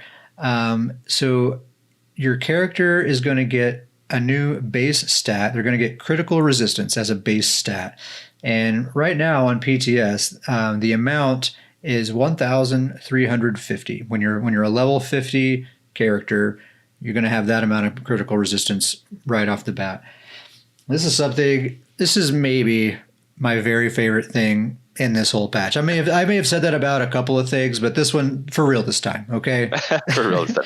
Wait a minute, it's got to be your second favorite, Stoons. I mean, don't all right, don't overlook Stoonscoons. Second favorite, fine.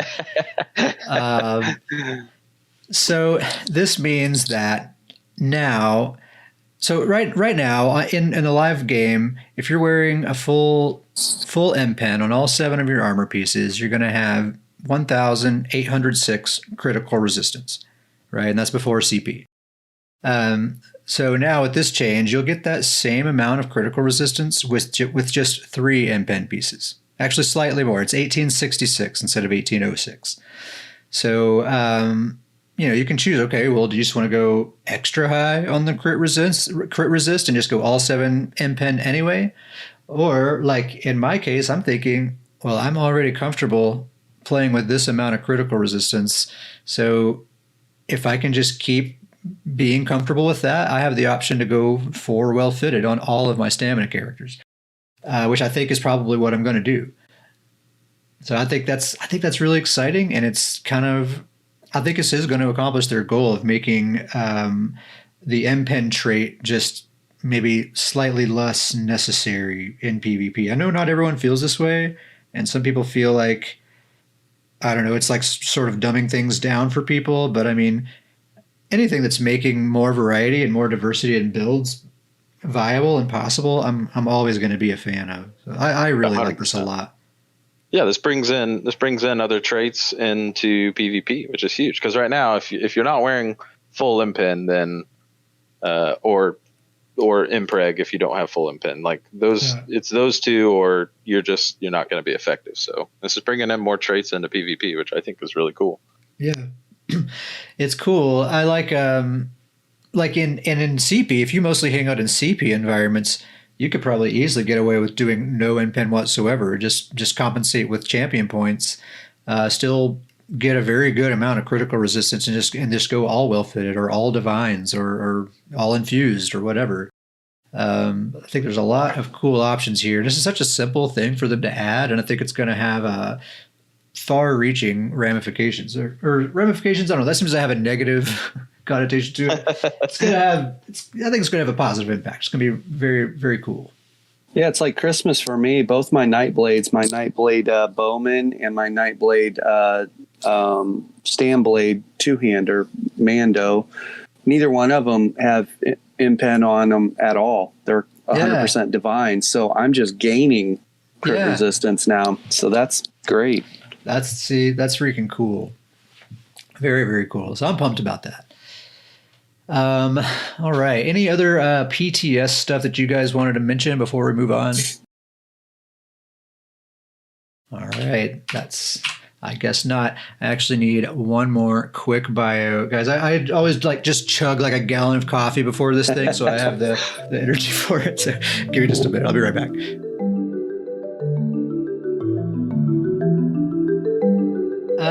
All right, so let's move on. We have a couple of other topics we want to talk about, and since this is kind of related to PvP, I figured we would start with Grim here. So, Grim, you want to talk a little bit about the current state of Battlegrounds and MMR and that kind of stuff? You want to kind of get us going here? Yep, timestamp it right now. We need to do whatever we can to get the developers or whoever's eyes or ears, we need to get them here listening to this, because I work with a lot of new players, intermediate and advanced players, but the new players right now, there's an outcry. And so I have 3 lists of notes here for me. The first one is, I think everybody, the developers included, everyone needs to remember what it's like to be a new player in PvP. They don't understand CCs. They don't even know what abilities to be putting on their bar or picking up, what abilities outperform other abilities or anything like that. And a reoccurring problem is they also do not understand weapon swapping. They want to function off of one bar as best they can. And so it's a process bringing them along with the weapon swapping situation. They don't know how to heal themselves. We were joking about this on the last podcast, that low BBGs is kind of like the Wild West. Like these 2 guys are over here hitting each other for the last 2 minutes, and neither one of them can kill each other with light and heavy attacks, and neither one of them are healing. And you'll be standing next to a guy on your team that hasn't healed up he's at 25% health and hasn't healed the entire time you've been playing. Right. And it's just this crazy, like, what the heck is going on? They have no clue either. They don't know what's going on. They don't, for the most part, know how to play the objective or what the objective is. And they don't know how to counter build. So you have some abilities in your toolkit class wise that will make life easier for you when you run up against a sorcerer or run up against a dizzy swinger or whatever. And they don't realize, like, man, I'm just getting annihilated. I need to drop this ability off my bar and put this ability here, and it's going to make my life easier.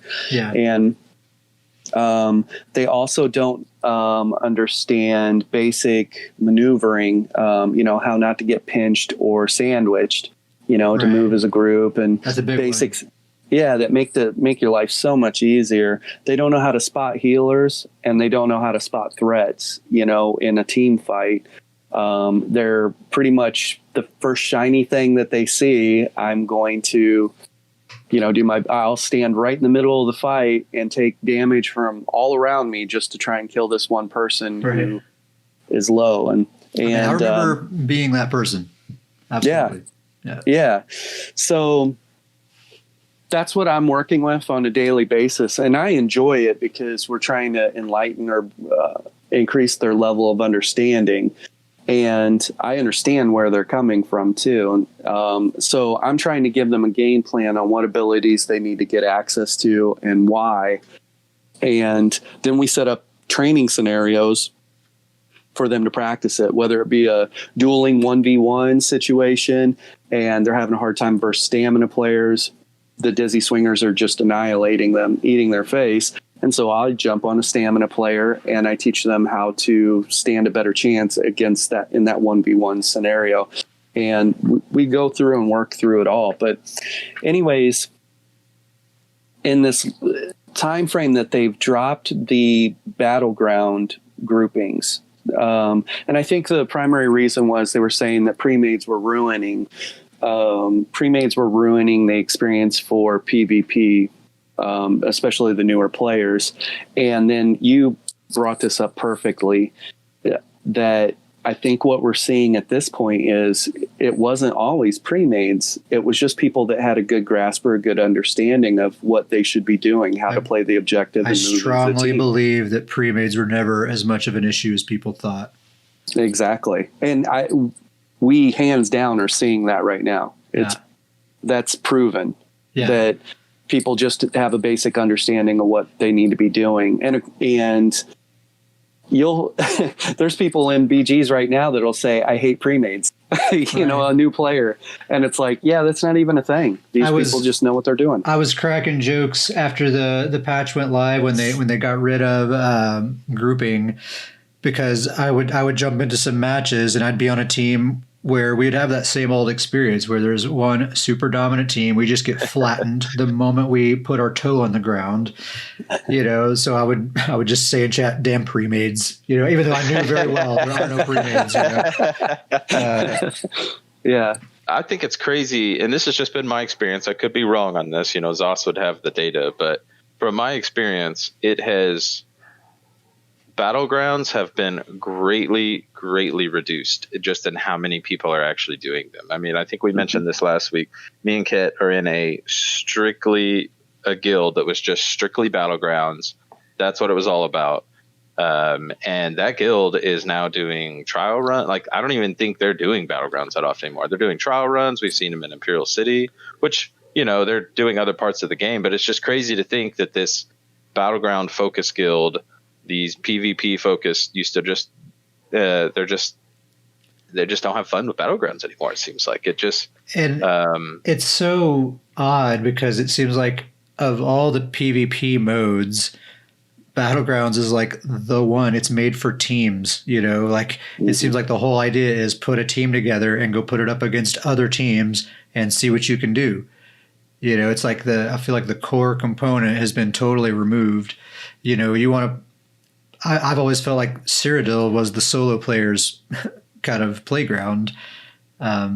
guess that's just my perception or whatever, but it's a weird thing. I was fully expecting grouping to come back this patch, and it's sad that it's not there. And kind of to what Grim was saying, for new players, basically Battlegrounds is where I learned to be good at PvP, because it's really the only place that you can queue up, you can get in there and just start fighting people and get a whole bunch of experience, firsthand experience right out of the gate, and it continues for a 15-minute long duration, constant, nonstop action, you against other players.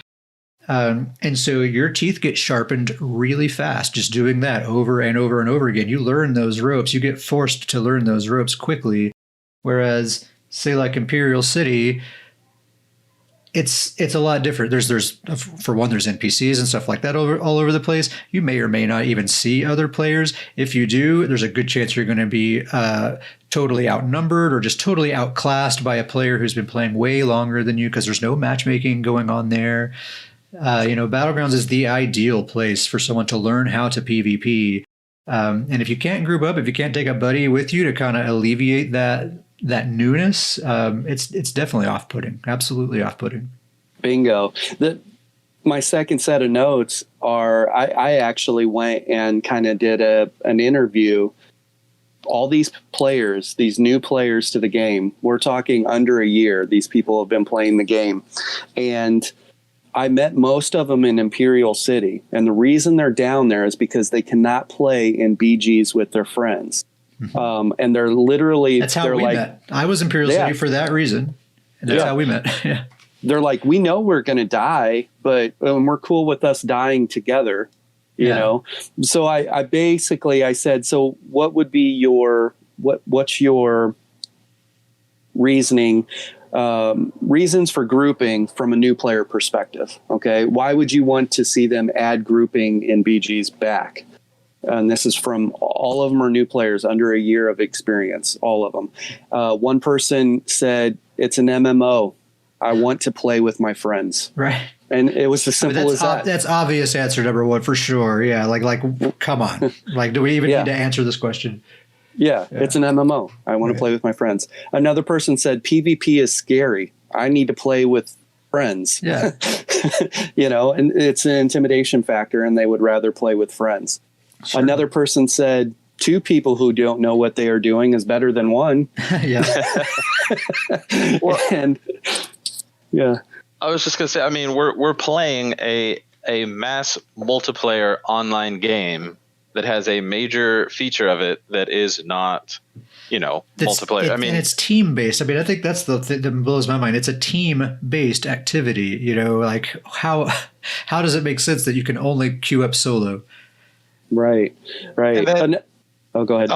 I was gonna say, and then so you're on a 4-person team, and now you're asking a bunch of randoms to work together as a team, and then you see a very clear difference in the groups that can manage to do that. They just steamroll the whole thing. Yeah. And I was playing a bunch of BGs this week, and one guy was like, "Man, the other team's playing like a pre-made."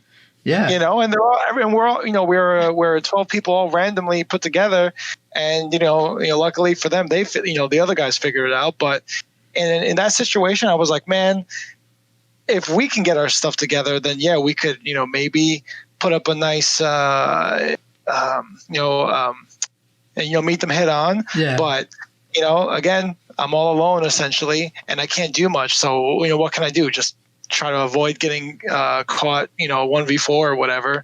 But then now am I forced to just play smarter, which I try to do, or just make a build that can handle a 1vx type situation for no CP BGs. Yeah, which is hard to do without champion points. Well, and I think Grim brings up a great point too. For every just stacked, loaded, expert, pre-made group that's in there, there's probably another group that is not great, but they're just friends joining up that they also count as a pre-made, but they're just joining up to have fun. And I think people overestimate just how much of an advantage comms give you. Can be a huge advantage. I mean, don't get me wrong, but like we keep saying, a lot of the groups that we have perceived as pre-mades in the past, we're seeing groups that behave exactly that same way right now. They stay together, they know how to position, they avoid sandwiches, and they're all just four people who have played PvP before and they know what to do. So they don't need someone on the microphone telling them where to go, who to focus, all that sort of stuff. They do it all the time, so it's just second nature. I think that Battleground Guild we're in, if four of those guys randomly get put together, they do not need to be on comms. That team will be a force. Yeah, certainly. Yeah. One person said, I'm more likely to stick with it with friends. And so basically it's telling me they're on the fence about sticking with PvP at all, but they're more likely to take the time out of their day to do PvP if it's with somebody. They're not going to do it by themselves. And so it's steering people like that, of that mindset, away from PvP, where Battlegrounds utilizing an MMR, it will put them in a position to succeed or kind of bring them along instead of throwing them to the wolves. Like, your only group experience for PvP is going to be Open World Citadel or Imperial City, and who knows what you'll run into. Yeah. Another thing too, all of these people that I talk to, every one of them would not list themselves as somebody that's the frontliner, that's going to be the person that is going to go kill the enemy. If there were four people coming at you, none of these people said, "Oh, I'm going to be the one that's going to kill them." They all said, "I'm going to be the one that's going to keep the team alive, or try and keep the team alive, or support." Every one of them, under a year of experience, was support first. And that's important to know, I think, because those are the basic, maybe it's a small sample size, but the majority of the people were all support minded, not I can kill those people. It's because they just don't have enough know-how or do-how yet to kill them. They don't even know what their abilities do, let alone what those other players' abilities do. And so I think that with that basic understanding that most everybody is support-based, they should allow at least two-man parties together, because there's a high likelihood that one, if not both of them, are support-minded because they're a new player. They don't know anything other than that yet. Yeah. So these were all comments from a bunch of people under a year of experience, and they're just lost. And they want grouping for Battlegrounds back. So, yeah, I think new players and experienced players alike it's basically just one voice in unison saying, bring the groups back. I think when they first implemented the no grouping, there actually were quite a few people saying, heck yeah, thank goodness, get out of here, pre-mades, your time is over. I don't know. I feel like those people had a misunderstanding of where the issues are coming from. And I think anything we could say at this point is really just repeating ourselves. I just really want grouping to come back. I think most people are in agreement there. All right, let's move on from Battlegrounds. Davius, you had a special topic that you wanted to bring up regarding this Nord guy that we see in these trailers, right? Oh yeah. So go a little more lightheartedness here. Okay. All right. So this week I just randomly actually just kind of went into a deep dive of the trailers. I just was rewatching the Greymore trailer, and then I just kind of went down that rabbit hole and went all the way back and watched the original game trailer, which I hadn't seen. I don't know about you guys. I haven't seen that in years, and it's amazing. Basically, yeah, it's a great trailer. I think when you piece every piece together, it's like 20 minutes long, but it's fantastic. And then one of the coolest things that I realized that I hadn't seen that trailer in so long is that the NPCs from that original trailer are the reoccurring characters from all these new expansion trailers. So originally in that trailer, there's a Breton, an Altmer, and a Nord. And then for every expansion, at least one of them have appeared back in it, except for the Morrowind, where they actually introduced the Warden. So it was kind of a new character being introduced. But I just thought it was really cool that they're taking those same characters and they're kind of continuing the story of those characters still kind of sticking around. That is cool. It's like this continuous thread throughout the lifespan of the game. Yeah. It is really cool. And so I have to mention, I've got to bring it up. And even, the Nord character. Now, I know I'm biased towards Nords. Sure. But this guy definitely seems like the biggest badass among the three. Yeah. He just does. I mean, so going back to the original trailer, he takes the Altmer as a prisoner of war, totally utilizes her and takes her as a prisoner of war. Shout out to Stoon there. That's right. So, and then he actually fights the Breton one-on-one, beats him, actually kills the Breton, and then he's the only one that goes on in the final trailer to fight Mannimarco. It doesn't show that fight, but he's the only one that's at that end fight.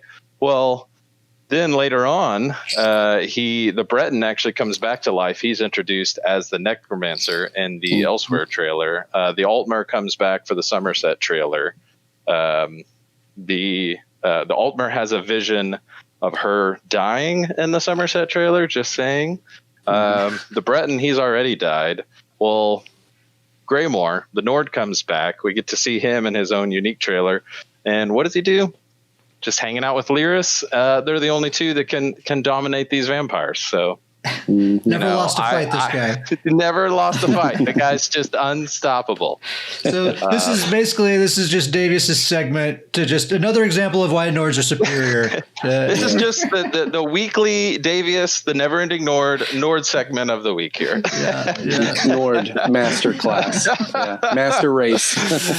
Oh yeah. So I had to mention that little cool note that I found. All right. Those videos were so well done. Anytime that I'm talking to someone about the game, and they don't know what it is or whatever, and they're looking for an MMO, I send them all of those. There are people that have put them all together. Yeah. And I send them that, and I say, watch this, and if that doesn't get your blood pumping, then this isn't the game for you.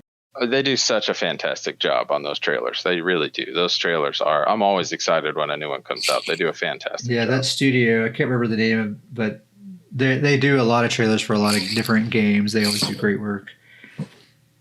Is it ZeniMax that makes them, or do they have another company? They contract out some other studio that does this kind of CGI work. I think they made Overwatch trailers and stuff like that too. Okay. What else you got, Davies? So the other thing I was going to bring up, as I said last week, I'm really into housing, really excited about housing. So I was going to talk about the upcoming Greymore housing. They're introducing the 2 new homes, the Proudspire Manor, and then I'm probably going to butcher the name on this, but Bastion Sanguinaris. Oh, okay. Cool. So I'm excited. Obviously, the Bastion Sanguinaris is this very vampire themed. Looks like a massive house. Is that the one in Blackreach? That one is in Blackreach. I previewed that one on PTS, and I want it for my Vampire Mag Blade. It's probably way out of my price range, but yeah, it's cool. Yeah, that one seems awesome, and I've done some quick previews of them, and I just watched some preview videos. I probably need to actually get in and look at them. I can say I'm slightly, I don't want to say disappointed. It's too strong a word because I'm not disappointed, but I expected a more, we're in Skyrim. I expected a more Nord themed home. And I know they have this Proudspire Manor, but from the looks of it, it's not very Nordy. It's not very Nordy. It's kind of just a really nice, really nice home. Okay. And I could be wrong about it. Maybe when I actually get in there and look around, it could be, and it's still early, we all know they're going to release more homes coming out, but I really kind of expected the most Nord style house yet to kind of come out with this expansion. Yeah. And I don't think that what's a Nord style house? What's it missing or Well, so the best example I can give is to relate back to another house, which I think is the epitome of a Nord home. It's huge, but the Hackvild's High Hall. I don't know if anybody's familiar with that home, but it's in the game. It's in Craglorn. You can go You can go do a tour of it. But that is like the epitome to me of like a Nord home. It has an arena in it. It's got this big, like, high hall home in the middle of it. It's got, it's a huge home. So it has got like the walls and the big towers. Grand halls and like pillars and things like that. Yeah. You just think of like, I don't know, like to kind of relate it to something outside of the game, very like a Beowulf, if anybody's familiar with that whole story. It's kind of that any, kind of Viking culture. I really kind of expected something along those lines, and these two new homes didn't really quite capture that. But like I said, they'll probably release stuff down the road. So yeah, cool, man. Housing, exciting stuff. Exciting housing stuff. All right, so I think we are coming to a close here. This next section here is where we would read emails if there were any, but there are not. But that's to be expected because we're just now kind of getting stuff started here. So if you would like to send us an email and possibly, have us read it on here, or just to share some ideas and thoughts, feedback, anything like that, I made a brand new email address. It's ScrollinPodcast@gmail.com. That's Scrollin with an I-N, no G at the end. ScrollinPodcast@gmail.com. Let us know any thoughts, questions, comments, anything like that, any discussion topics that you'd maybe like us to talk about right here during this section or whatever. All good stuff. So feel free to send it this way. I don't actually expect many or anyone to send an email anytime soon because this is still pretty small, but we'll still keep this section here, and if nothing else, it'll just become a recurring joke about how nobody writes us any emails. Okay. We'll start creating what we would imagine an email would look like. Yeah, we'll come up with hypothetical, like here's what someone might have written, Yeah,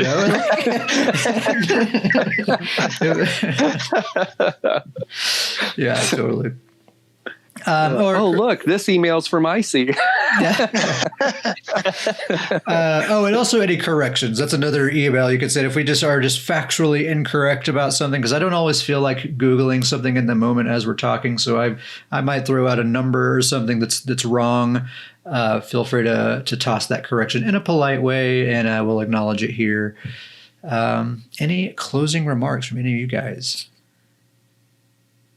Reach out, join up with Stoons Goons. Get up with the Stoons Goons. Send me an in-game email at KetSparrowHawk, or you can email ScrollinPodcast@gmail.com. Let us know you want to be a goon. Let it tell us a little something about your commitment to Stoons.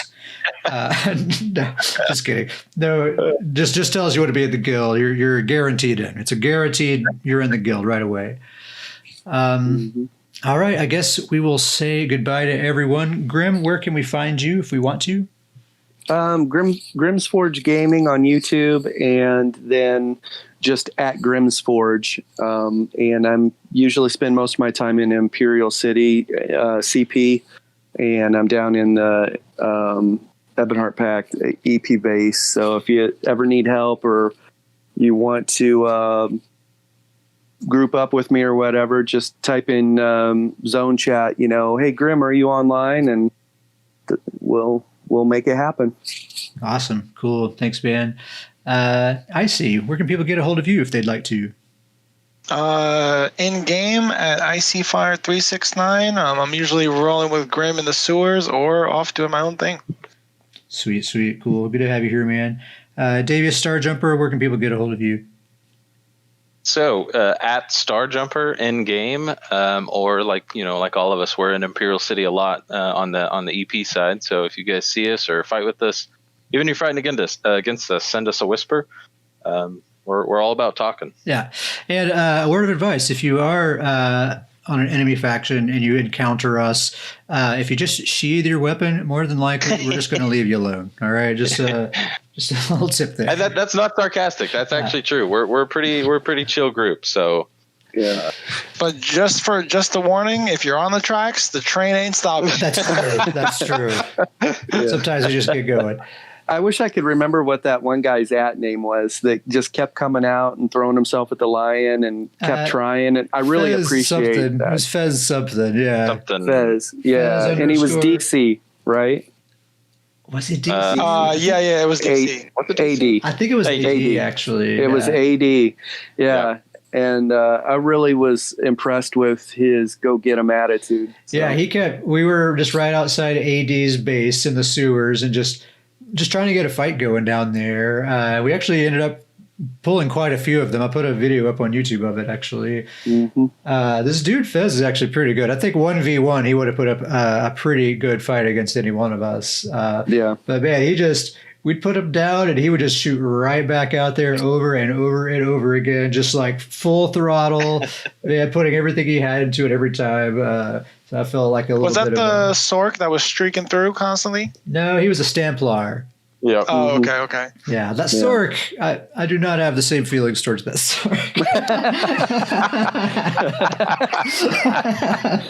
You do not get honorable mention, Sork. Yeah, I didn't catch their name because that's all they were doing, just streaking around. Yeah. You know what? It's just a common saying. Streak me once, shame on me. Streak me twice, shame on you. Yep, just like my mother taught me. That sounds bad. Okay, different kind of streak, guys. We're talking about the rules up on. Terminal streak. If you want to get a hold of me, you can look me up in-game at CatSparrowHawk. That's also my Twitter handle at CatSparrowHawk. You can email me at catsparrowhawk@gmail.com. Put a link to the Discord and the description of this episode. And I think that's the end of the podcast. Anything else? Be safe out there. Yeah, take care. See ya.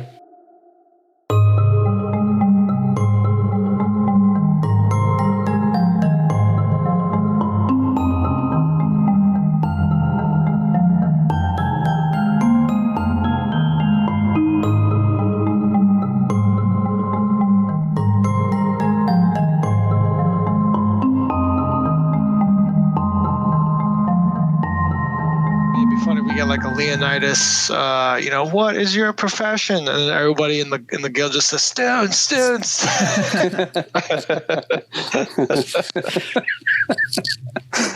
I could see that going on. Like if we're all in Imperial City, D-swinging, and then every time we get a kill, everyone's like, students. Just yell it out in zone.